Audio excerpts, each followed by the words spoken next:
नमस्कार। मैं BBS यादव। कैसे हैं आप सब लोग? ये 2023 का नवंबर का महीना चल रहा है और 5 राज्यों में इलेक्शन भी हो रहे हैं। और बिहार की जनगणना के बाद देश की राजनीति घूम गई है, तूफान सा आ गया। असल में अंग्रेज़ों ने जो जनगणना जो है 1932 में जो करवाई थी जनगणना, उसके हिसाब से SC ST OBC और अपर क्लास के लोगों की संख्या का अनुमान लगाते हुए, उसका अंदाज़ा लेते हुए काका कालेलकर आयोग बना। लेकिन जनगणना नहीं हुई। अंदाजे से काका कालेलकर रिपोर्ट जो है आयोग 1952 में बना है। तकरीबन मुझे एग्जैक्ट डेट याद नहीं है। तो उसको कमीशन बनी काका कालेलकर और उसमें रिपोर्ट आई कि OBC के आरक्षण का मार्ग प्रशस्त करने के लिए, लेकिन जवाहरलाल नेहरू ने उसकी परवाह न करते हुए उसको कैबिनेट की सलाह से पेंडिंग उसमें डाल दिया और वो पेंडिंग रहा, बहुत दिनों तक पेंडिंग रहा। कांग्रेस की सरकारें आती रही जाती रही और उसके बाद जनता दल की सरकारें भी आई। लेकिन VP सिंह की सरकार जब आई है, उससे पहले ये मंडल वाला कार्यक्रम 1977 में चरण सिंह ने आयोग बनाया, मंडल आयोग, VP मंडल के चेयरमैनशिप में। और उसमें उस मंडल आयोग में डिसीजन ये आया कि भाई पिछड़ों की संख्या 52% और SC ST के अकॉर्डिंगली जैसी है वैसे है, और बाकी जो है आरक्षण अपर कास्ट को जितना बाकी बचता है उतना। उसके बाद जो है वो चरण सिंह की आयोग की रिपोर्ट आने के बाद जो है अचानक सरकार चली गई है और उस इंदिरा गांधी के आने के बाद मंडल आयोग की उस रिपोर्ट को वो 1980 में वो आउट हुई है। रिपोर्ट का डिसीजन जो है वो पेंडिंग रखा गया। काफ़ी दिन तक ऐसी फाइल पड़ी रही और उसके बाद जनता दल की सरकार आई है। और जनता दल की सरकार, उससे पहले नरसिम्हा राव की सरकार भी है। ये सारी चीज़ें, मतलब ये सब होता रहा। VP सिंह ने उस मंडल आयोग को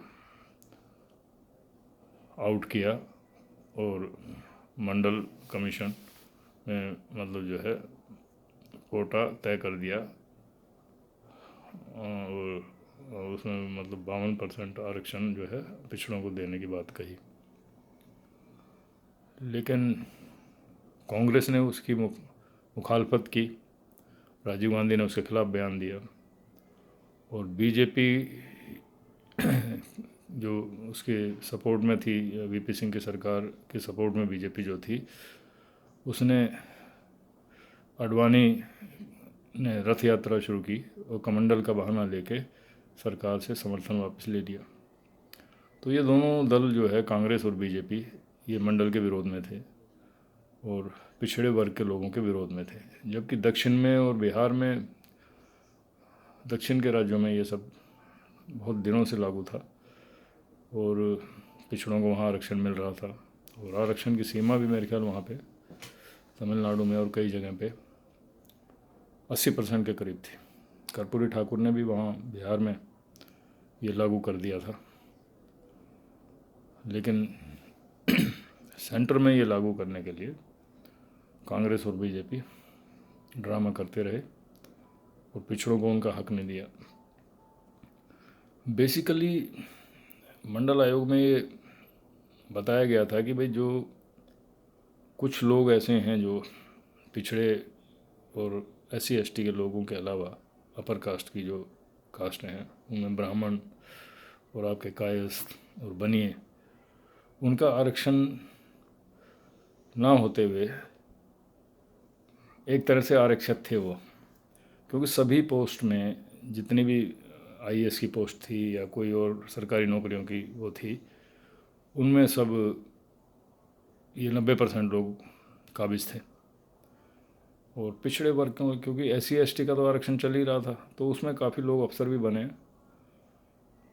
वो आरक्षित था संविधान में। लेकिन पिछड़ों में 2-3% ही लोग नौकरियों पे थे, और पढ़ाई लिखाई भी नहीं थी, और सारी चीज़ें कमी जो झेल रहा था पिछड़ा वर्ग झेल रहा था। और पिछड़ों का साइड लेने वाला कोई भी नहीं था। VP सिंह के टाइम में लालू प्रसाद यादव, मुलायम सिंह यादव, शरद यादव, रामविलास पासवान जैसे नेता उभरे, और उन्होंने मंडल आयोग को लागू करवाया, और इसके पक्ष में पूरी दलीलें दी और उसको मजबूत किया। इन 4-5 नेताओं ने बहुत लड़ाई लड़ी मंडल के फेवर में, और उसका असर ये हुआ कि उत्तर प्रदेश और बिहार में मंडल राज हो गया, और पिछड़ों की सुनी जाने लगी। शासन में मुलायम सिंह यादव भी आए और लालू प्रसाद यादव भी आए। आडवाणी ने सरकार गिरवा दी जनता दल की। उसके बाद कांग्रेस ने एक वकील जो थी, उसका नाम साहनी करके वकील थी, इंदिरा साहनी, उसने कोर्ट में कांग्रेस की तरफ से वो जो है केस डाला। और क्योंकि कोर्ट में सारे जजेस जो है अपर कास्ट के ही थे, क्योंकि पिछड़े वर्ग के ना तो जज थे, ना IAS थे, ना गवर्नमेंट थी, तो सुप्रीम कोर्ट ने ये फैसला दिया कि भाई ये 49.5 रिजर्वेशन रहेगी, और बाकी जो है अपर कास्ट के लोग जो सिर्फ 10-15% है, 50% से ऊपर का आरक्षण, मतलब एक तरह से फ़ायदा वो उठाते रहेंगे। और काफ़ी लड़ाई लड़ी सेंटर में, क्योंकि सरकारें फिर जनता दल की सरकार के बाद, VP सिंह के बाद मेरे ख्याल से एक जो है देवगौड़ा की गवर्नमेंट आई है जनता दल की, और गुजराल जो आया था वो तो एक तरह से जनता दल में ज़रूर थे, लेकिन वो कांग्रेस माइंडेड थे, अपर कास्ट के आदमी थे। देवगौड़ा जरूर पिछड़े वर्ग के थे, तो उस हिसाब से मंडल आयोग ठीक से लागू नहीं हुआ। अर्जुन सिंह ने सरकार में रहते हुए शिक्षा में ज़रूर कर दिया था। अर्जुन सिंह मंत्री थे, HRD के शिक्षा मंत्री थे, तो उन्होंने शिक्षा में लागू किया था ये मंडल आयोग। तो कहने का मतलब ये है कि बहुत सी बातें रहती रही, होती रही, फिर भी न्याय नहीं मिला। 27% जो आरक्षण था पिछड़े वर्ग का, वो भी पूरा नहीं लागू हो पाया, 10-15% ही हुआ बमुश्किल। और अब ताज़ा परिस्थितियाँ ये हैं कि बिहार में जनगणना के लिए तेजस्वी यादव और नीतीश कुमार ने मिलकर जनगणना का बीड़ा उठाया। तो सेंट्रल गवर्नमेंट जो BJP की है, उसने पूरी कोशिश की उस चीज़ को ख़त्म करने के लिए। सुप्रीम कोर्ट तक गए ये लोग, पहले छोटे कोर्ट में गए, हाई कोर्ट में स्टे हो गया। उसके बाद क्योंकि उन्होंने ये कहा, बिहार सरकार ने, कि भाई हम स्थिति जानना चाहते हैं किस कास्ट की, ताकि हम योजनाओं का लाभ दे सकें जनता को, कि किस कास्ट के कितने लोग हैं। जनगणना की बजाय उन्होंने ये कहा, तो कोर्ट ने कहा ठीक है, स्थिति जानने का तो हक है सरकार को। सरकार जो है, राज्य सरकार को हक है कि भाई कितनी जात में कितने लोग हैं, ताकि उनको सुविधाएं दे सकें, उनके लिए योजना बना सकें। तो उसी को रखते हुए सुप्रीम कोर्ट ने भी मतलब इसको ओके कर दिया, और जनगणना का मतलब मामला हो गया।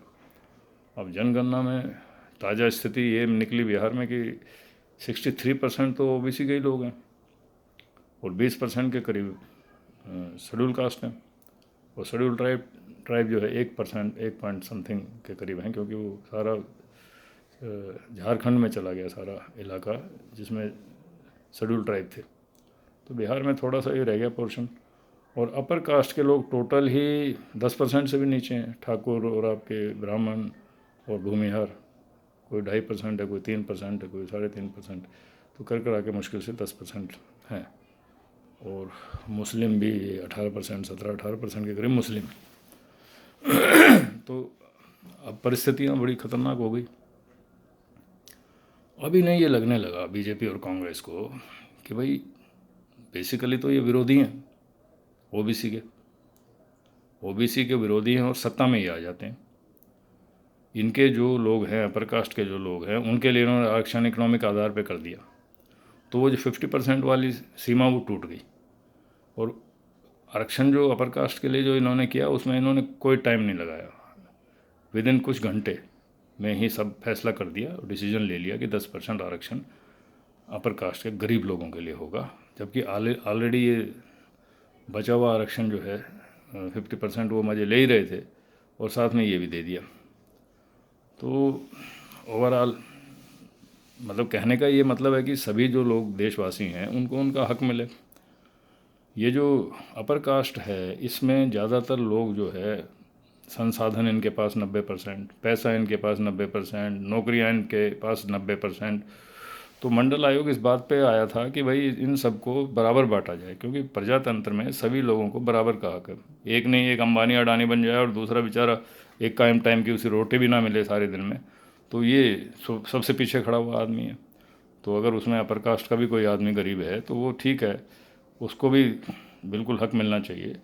लेकिन जो सबसे पहले सामाजिक तौर पे जो पिछड़े हुए हैं, जिनकी शिक्षित नहीं है, जो लोग जिन्हें पता ही नहीं है कि क्या करना है, कुंभ के मेले में जाएंगे और जो है गंगा को में नहला देंगे, उन्हें यही नहीं पता कि भाई हमारे असली अख्तियारात क्या हैं, हमारे बच्चों की नौकरियां लगनी चाहिए। सरकारीकरण जो है वो ख़त्म कर दिया गया, सारे डिपार्टमेंट इन्होंने बीजेपी वालों ने भेज दिए, ना तो ये पूछते ना रेफरेंडम कराते। इन्होंने सत्ता 2 बार आ गई इनकी, और इन्होंने अपनी मन मर्जी से ऐसा लुटाया देश को कि बुरा हाल कर दिया। अब स्थिति कांग्रेस को भी कोई शरीफों में नहीं गिन सकते हम लोग।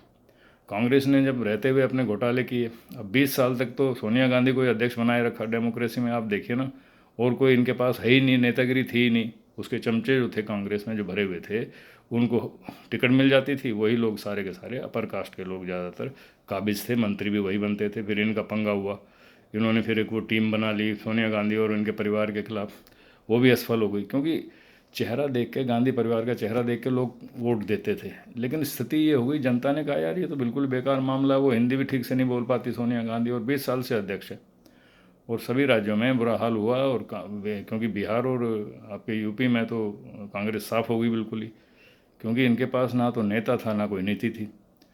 तो करप्शन का चार्ज लगा। मनमोहन सिंह पीएम थे, खुद तो शरीफ थे, लेकिन घोटाले खूब हुए। कमलनाथ जैसे लोग थे उसमें करप्ट थे। अब भी सीएम के लिए मध्य प्रदेश में वो फाइट वही कर रहे हैं भाई साहब। तो अब कहने को कहे जाओ, अब सारी चीज़ें करप्शन में। अब तो आज की स्थिति ये है कि अगर कोई पार्षद भी है किसी पार्टी का, तो वो 100 करोड़ का बना लेता है हिसाब किताब। ये खुला मैं आपको कहता हूँ इस बात में कि कोई भी एमएलए या काउंसलर करोड़ों का हो जाता है। और ये सरकार जो है, अब कोई अगर लड़ना भी चाहे, जनता पता नहीं क्या है, मेरी समझ ये नहीं आता कि जो आदमी क्रांतिकारी है, भगत सिंह आ जाए तो हार जाए मुझे लगता है। क्योंकि जो लोग भगत सिंह जैसे लोग थे, उन पे पैसा तो था ही नहीं, वो ईमानदार लोग थे, समाज को एक साथ एक जैसा करना चाहते थे, सबको हक देना चाहते थे। यहाँ तो कुछ लोगों ने, चंद लोगों ने पैसा इकट्ठा कर लिया, डकैत टाइप के लोग, चोर टाइप के लोग टिकट लेते हैं, एमपी एमएलए बन जाते हैं, पार्षद बन जाते हैं, फिर लूटते हैं। उनकी कोई मंशा जनता सेवा की नहीं है। सारी स्थिति बहुत बुरी तरह से ख़राब हो चुकी है देश की, और ये पब्लिक को पता है, और पब्लिक फिर भी वोट देती है, मोदी मोदी करके देती है, या कांग्रेस करके देती है, या कोई लालू मुलायम के जो बच्चे आए हैं अब उनको देगी, या मायावती जैसी भ्रष्ट औरत है जैसे, ये सारे भ्रष्ट हैं ये। अब इनको करने के लिए अब एक बात बताइए कि कोई भी आदमी कैसे इस देश में प्रजातंत्र को कायम कर सकेगा। उन नेताओं की तलाश है जो जो नेता पुराने नेता थे, जो फटी जेब में, कर्पूरी ठाकुर जैसे नेता, लोहिया जैसे नेता, जो लोग खुद कुछ नहीं लेके गए, कुछ बनाया नहीं, कुछ इकट्ठा नहीं किया। अब तो ये लोग ऐसे हैं कि ये तो इन्हें तो सब संसाधन चाहिए। प्रधानमंत्री 8,000 करोड़ रुपए का जहाज़ लिए फिर रहे हैं, जनता से पूछा ही नहीं। उसने अपना दफ्तर इतना करोड़ों का बनवा लिया। उधर ये केजरीवाल सीएम दिल्ली का बना, वो सारे का सारा वो मतलब जो है वो अपर कास्ट के ही उसमें सारे लोग हैं। उसने भी यहाँ कोई SC ST OBC को संसाधन या कोई मंत्री उसका वैसा नहीं। सारे मेन मंत्री उसके, जो एक अतिशी है, एक वो भारद्वाज है, कोई कुछ है, एक वो भूमिहार है, क्या नाम है उसका, तो सारे इस किस्म के मतलब अपर कास्ट के MLA सारे वही अपर कास्ट के हैं। कोई पंडित है, कोई बनिया है, कोई कुछ है। एक वो जो 2 मंत्री तो उसके जेल में हैं, क्या नाम है उसका, एक मनीष सिसोदिया और एक दूसरा जैन, दोनों अपर कास्ट के हैं। केजरीवाल खुद अपर कास्ट का है। तो इन लोगों का बड़ा बुरा हाल है। ये लोग पब्लिक को पानी बिजली का वो करके मतलब सत्ता में आ जाते हैं। पब्लिक को बेचारी को यही नहीं पता कि भाई हमारा हक क्या है। इसलिए जनगणना की स्थिति ऐसी हो गई है कि हर राज्य में जनगणना होनी चाहिए और पूरे भारत में जनगणना होनी चाहिए, ताकि टोटल पता लगे कि किस वर्ग में, किस जात में कितने लोग डेवलप अब तक हो पाए हैं, शिक्षित कितने हैं, पैसा कितना है। कुछ चंद लोगों के पास 10-1% लोगों के पास ही सारी प्रॉपर्टी है, सारा पैसा है, उसको ठीक किया जाएगा। तो नई नेतागिरी की ज़रूरत है। अब घूम फिर के वो राहुल गांधी ओबीसी की बात करने लगे हैं। बाप ने तो नहीं करी, ये लोग तो पहले ये करते रहे, क्योंकि वो बैठे हुए जो जितने भी कमलनाथ जैसे और जो है और बाकी पंडित वंडित जो है, एक वो जो है कोई अभिषेक मनु सिंघवी है, कोई फलां है, वो सारे के सारे काबिज हुए पड़े हैं। ये सब लोग कहाँ निकलने देंगे, कैसे ओबीसी को न्याय दिला पाएंगे। ये सब लोग अभी 5 राज्यों के चुनाव में उसने ओबीसी का बीड़ा उठाया था, लेकिन इन्होंने सब ने दबा दिया। जनता को पता ही नहीं है, आम आदमी को वहाँ मध्य प्रदेश में, राजस्थान में पता ही नहीं कि हम कौन लोग हैं, हम कितने शिक्षित हैं, हमारे पास कितनी नौकरियां हैं, कितने संसाधन हैं, कौन क्या कर रहा है, वोट क्यों दे रहे हैं हम। तो ये सारी स्थिति बड़ी नाजुक है। लेकिन देश में एक गर्मी आ गई है कि भाई जनगणना होनी चाहिए। जनगणना एक बहुत ही ज़रूरी है चीज़, और ये हथियार जो है ओबीसी के हाथ में आ गया है। अब ओबीसी का गाना सब गाने लगे हैं। पहले प्रधानमंत्री ओबीसी ओबीसी करता था, उसके बाद अब ये कहने लगा, आरएसएस ने कहा भाई ये तो बड़ी गड़बड़ हो गई है, तो इसने भाई ने जात बता दी। कहते एक गरीब की जात होती है, एक अमीर और गरीब की जात होती है, कोई जात नहीं होती। और क्योंकि वो तो मामला उखड़ ही गया, ओबीसी वाला तो मुखोटा उतर ही गया। ओबीसी भाई साहब ने खुद सीएम रहते हुए अपने आप को बता दिया था कि मैं ओबीसी हूँ। राहुल गांधी ने ओबीसी की बेइज्जती कर दी। मोदी, ज़्यादातर मोदी अपर कास्ट के हैं, तो ओबीसी आप हैं अगर अच्छी बात है, लेकिन आपने ओबीसी के लिए किया क्या? आपने सवर्णों को तो 1 मिनट में आरक्षण दे दिया। आपने ओबीसी के लोगों को आरक्षण सेंटर में दिया क्या? उसको बढ़ाया क्या? उसको संख्या के हिसाब से बनाया क्या? आपको कम से कम 60% से ऊपर हैं लोग, तो 60% आरक्षण ओबीसी को दो। ओबीसी को दो इतना आरक्षण, तब तो हम माने। और इसके लिए पास करो विधेयक। आप खट से पास कर देते हो, किसी को गला घोटना हो, किसी को फांसी देनी हो, यूएपीए बना देते हो, कुछ भी बना देते हो। लोगों को मतलब काबू करने के लिए हिंदू मुस्लिम कर लिया। अब हिंदू कितने रह गए आपके पास? स्वर्ण हिंदू हैं, वो कांग्रेस और बीजेपी में बांट लो। जो ओबीसी और एससी एसटी के लोग हैं उनको तो आपने हक दिया नहीं। उनको तो अब अम्बेडकर की बात होती है, अम्बेडकर की फ़ोटो केजरीवाल लगाता है, बीजेपी वाले लगाते हैं। अम्बेडकर को पहले कांग्रेसी पूछते नहीं थे। ये सारे के सारे, अम्बेडकर जन्मदाता है इस प्रजातंत्र का। अम्बेडकर ने जो काम कर दिया इन गरीबों के लिए, इन पिछड़े लोगों के लिए, इन अशिक्षित लोगों के लिए, जो अम्बेडकर ने काम किया है वो अद्वितीय है। अम्बेडकर जैसा नेता पैदा हो नहीं सकता दोबारा। इतना शिक्षित, इतना मेहनती, इतना सच्चा आदमी, इन लोगों ने उसे, कांग्रेसियों ने उसे टिकने नहीं दिया। तो ओवरऑल कहने का मतलब है कि ये पार्टियां सिर्फ 10% की हकदार हैं, आपस में लड़ लो। 90% वोट के तो हकदार ही नहीं है कांग्रेस और बीजेपी दोनों पार्टियां। केजरीवाल जैसे लोग, एक वो राव बैठा तेलंगाना में, वो भी नहीं है। आप एक बार बताओ कि किसी कंपनी में अगर 60% शेयर हैं उस कंपनी में किसी के पास, तो वो चेयरमैन एमडी वही होता है। तो ओबीसी के पास हैं 60% शेयर वोटों के, तो ये कैसे बन रहे हैं? ये ऐसे दया करके राष्ट्रपति बना देंगे कि जी हमने राष्ट्रपति बना दिया, एससी एसटी के लोगों को बना दिया, ओबीसी का मैं बन गया प्रधानमंत्री। अबे भाई कर क्या रहे हो तुम? करा क्या? आपने इनको हक दिया? कुछ नहीं दिया। पहले वो आपका आरएसएस का चीफ मोहन भागवत कहता रहा कि दोबारा से समीक्षा होगी ओबीसी का। भाई तू कौन है समीक्षा करने वाला? कितने आदमी हैं तेरे साथ? अब कह रहा है जी 200 साल तक रिजर्वेशन नहीं हटेगा, क्योंकि अभी तो बहुत ज़रूरत है। हवा निकल गई। एक वो बिठा रखा है यूपी में, वो महंत बिठा रखा है जो है वहाँ पे, और वो कुछ काम नहीं करता। वहाँ ने ओबीसी के सारे हक मान लिए। पीछे शिक्षकों की भर्ती में उसने वो बिठाए, हड़ताल पे बैठे हुए टीचर बनने की, उसमें ओबीसी का हक मार लिया सारा। 4% आरक्षण दिया और उसमें पूरा घोटाला हुआ है। मतलब 27% तो आप छोड़ दीजिए, 60% की तो बात ही क्या करें। मतलब इस किस्म के आदमी को सीएम इन्होंने बना के रखा हुआ, ठाकुर को, वो भी पहाड़ी ठाकुर, जो यूपी में है ही नहीं, पहाड़ी बिल्कुल। तो इन बीजेपी वालों का क्या करोगे आप? ये बातें कुछ करते हैं, कहते कुछ हैं, दिन भर झूठ बोलना, बकवास करना, अपने जो है मंदिर मस्जिद की बात करना, जी मंदिर बनेगा। अबे मंदिर का क्या करेंगे? ओबीसी के लोग क्या करेंगे मंदिर का? दिल में मंदिर होता है। भगवान ने जब ये प्रकृति ने बनाया है शरीर इंसान का और सब जानवरों का, सब जीवों का, तो उसने भगवान पहले ही भर दिया है ना उसके अंदर। वो खुद ही भगवान है। तुम अपना गाना गाते रहते हो झूठ का, किताबों में कुछ है, इतिहास में कुछ है, हिस्ट्री में कुछ है, बोलते कुछ हो तुम। सारा बुद्ध में भारत था, बुद्ध की सारी मूर्तियाँ थी, बुद्ध का ही सब कुछ निकलता है। तुम जो है काल्पनिक बातों को आगे यहाँ बैठाए रहते हो। हमारे भी ओबीसी के लोग कांवड़ उठाते फिर रहे हैं, गंगा में नहाते फिर रहे हैं, उन्हें पता ही नहीं उनका हक क्या है, उनको क्या हो मिलना चाहिए, और ये पैसे कमाते जा रहे हैं, मौज लेते जा रहे हैं। पंजाब से, पाकिस्तान से जो लोग आए थे, खतरी लोग जो है, उन लोगों की स्थिति आजकल आज की डेट में बहुत अच्छी है। बेशक उन्होंने मेहनत करी है, कोई दिक्कत नहीं है, लेकिन इन लोगों को तो गांव से हिंदुस्तान का रहते हुए निकलने नहीं दिया, इनको शिक्षित नहीं होने दिया। वो लोग तो लाहौर से आए थे, शिक्षित थे, लाहौर में ही एक यूनिवर्सिटी होती थी, दिल्ली में तो यूनिवर्सिटी भी नहीं थी, तो पढ़े लिखे लोग थे, समझदार थे।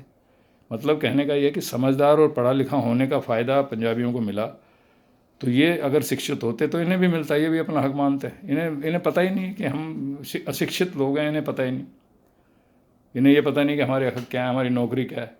इन्हें ये भी नहीं पता कि हमें, अब एक बार बताओ कि चुनाव के लिए वो जो मशीन का ये इस्तेमाल करते हैं, उसमें कहते हैं वो हैक हो जाती है। ये अपने हर तरह का चुनाव आयोग इनका नौकर बना पड़ा है, सीबीआई, ईडी सब इनके नौकर हैं। आज की डेट में किसी एमएलए, काउंसलर या किसी का भी एमपी का चेक करवा लो, अगर उस पर करोड़ों रुपए से कम मिल जाए, 500 करोड़ से ऊपर ऊपर की बात करो, क्यों दे इन्हें लोग वोट? किस बात का वोट है भाई? मूर्ख हैं क्या जनता? आप लोग मौज करते रहो, वोट लेते रहो, मौज लेते रहो, जनता आपकी मतलब जब महंगाई में पिसती रहे, गद्दी पे बिठा दिया। तुम्हारा हक ये नहीं है कि गद्दी पे बिठाने के बाद तुम फैसले करते रहो। फैसला करने के लिए रेफरेंडम होता है, अमेरिका में और बाहर ब्रिटेन में और बाहर की कंट्रियों में यही होता है। जनता का हक सबसे पहले उठा के फेंक दिया जाएगा। बाप का माल समझ के कोई प्राइवेट करना, कोई फैसला करते हैं, करोड़ों रुपए इधर के उधर करते हैं, किसी अडानी को आगे बढ़ाते हैं, किसी अंबानी को आगे बढ़ाते हैं। किस वजह से इन लोगों के पास पैसा है? सरकार अगर पिछड़ों की आती है तो इन लोगों को जेल में डाला जाए, इन लोगों से पैसा लिया जाए। किस तरह से इन्होंने बैंकों के पैसा खा के 11 लाख करोड़ रुपए बैंकों के जो है इन्होंने माफ़ कर दिए, पैसे वालों के 11 लाख करोड़ रुपए रिकॉर्ड है। 50 लाख करोड़ रुपए का कर्ज था, अब 1 करोड़ 50 लाख रुपए का कर्ज है देश पे। कर्जा जो आ रहा है उसे भी खा जा रहे हो। जीएसटी का खूब बढ़ा बढ़ू के पैसा खूब उसको खा रहे हो। 30-30 लाख करोड़ रुपए है आपने कमाया उसमें। पेट्रोल आपने बढ़ा दिया, उसको कम नहीं किया। गैस बढ़ा दिया, उसको कम नहीं किया। यार क्या कर क्या रहे हो? महंगाई आसमान पे हो गई है, 3-3 गुना महंगाई बढ़ गई है। जनता कुछ बोल ही नहीं रही। पब्लिक गरीब है, अनपढ़ है, डरती है। सब जगह लठ लेके पुलिस वाले खड़े कर देते हैं ये लोग। तो स्थिति बदलेगी, लोगों में जागरूकता आएगी, स्थिति बदलनी है। धोखा देने वाले जितने भी लोग हैं, कांग्रेस हो बीजेपी हो, इन्हें सच्चाई पे आना पड़ेगा। और ये हक मांगने का इनका कोई हक नहीं है। राहुल गांधी ओबीसी की राजनीति क्यों करेगा? ओबीसी के लोग नहीं है नेता बनने के लिए लड़के? तुम्हारा ठेका है भाई, बीजेपी और कांग्रेस का ठेका है ओबीसी की राजनीति करने का। ओबीसी वालों की अपनी राजनीति नहीं है क्या? उनके लोग नहीं है क्या? वो करेंगे, वो पैसे में लिप्त हो गए। नया नेतृत्व भरेगा। एक राहुल गांधी रह गया पूरे देश में नेतागिरी के लिए, और बहुत हैं। ओबीसी के लोग निकलेंगे। इसी तरह एक मोदी मोदी मोदी मोदी मोदी मोदी मोदी मोदी कर रखा है। अरे भैया, बाकी सारे मूर्ख रहते हैं क्या 140 करोड़ में? तुम कुछ भी कहे जाओ, करे जाओ, और अपने जो है चलाए जाओ देश को लूट लूट के। इस चर्चा को मैं यहीं विराम देता हूँ। अगले एपिसोड में मैं आपके सम्मुख कुछ और नई बातें रखूँगा। देश में बदलाव आ रहा है, जनगणना जरूरी है, आंदोलन होना है इसमें। इलेक्शन के 2024 के इलेक्शन से पहले गर्मी आनी है, और ये लोग जनगणना नहीं करवाएंगे, ये पक्की बात है। जनगणना तो कोई नई सरकार आके ही करवाएगी। अब ये राहुल गांधी कह रहा है, अब कांग्रेस की 40-50 सीटें आई हैं, उधर तुम सब जगह खड़े करते फिर रहे हो। तेलंगाना में भी भिड़ रहे हो, अखिलेश से भी भिड़ रहे हो। एक वो कमलनाथ मल्होत्रा, उसका कौन सा वोट है भाई एमपी में? क्योंकि लोग अज्ञानी है ना, अनपढ़ लोग हैं, उन्हें पता ही नहीं हमारा हक क्या है। अखिलेश ने वहाँ आदमी खड़े करे अभी 68, वो उतना काम नहीं कर पाता है, बच्चा अभी। तो नेतागिरी ठीक से कर नहीं पा रहे हैं ये तीसरे मोर्चे की पार्टियाँ। वहाँ भी बेईमानी से यूपी में जीत के वो जो है पहाड़ी जो है क्या नाम है उसका, बिठा दिया चीफ मिनिस्टर, बेईमानी हुई है। डीएमडीसी घुस गए अंदर और डिक्लेयर करा दिया कैंडिडेट। कम से कम 150 एमएलए के इलाकों में ये हुआ है। उधर ओबीसी खड़ा कर क्या ओवैसी को खड़ा कर देते हैं, उधर मायावती को पकड़ लिया, जो चोर हैं उन्हें पकड़ लेते हैं, उन्हें ग्रिप में रखते हैं और भिड़ा के अपने जो है ये जीत तक कम से कम जो है, कम से कम ओबीसी का तो है अखिलेश, कुछ हक अख्तियारात तो दिलवाता। नई नेतागिरी की ज़रूरत है, हम इनके ऊपर डिपेंड नहीं है। जनता में से सभी को हक मिलना चाहिए, सवर्णों को भी मिले, ओबीसी को मिले, एससी एसटी को मिले, किसी का हक ना छीनो। एक आदमी को तो 100% हो जाए, एक आदमी 2% में जो है भूखा मर रहा है, ये नहीं होना चाहिए। सारा देश बराबर है। भगत सिंह का यही सपना था, यही हम चाहते हैं। किसान मजदूर सब अपने हक पाएँ, शिक्षित हों और जो है संसाधन से लिप्त हों, ना कि प्रधानमंत्री 8,000 करोड़ का हवाई जहाज लिए फिरे और दफ्तर में बैठे आराम से, और केजरीवाल अपना 100 करोड़ का घर बनवा ले। ये लोग गाड़ी नहीं लेंगे, बंगला नहीं लेंगे, चोट चकार लोग हैं सारे। इसके सारे आदमी मज़े ले रहे हैं, प्रकास्ट के हैं सब, टोटली जितने एमएलए हैं जो भी हैं। तो ये चर्चा आगे जारी रहेगी। धन्यवाद। जय हिंद, जय भारत।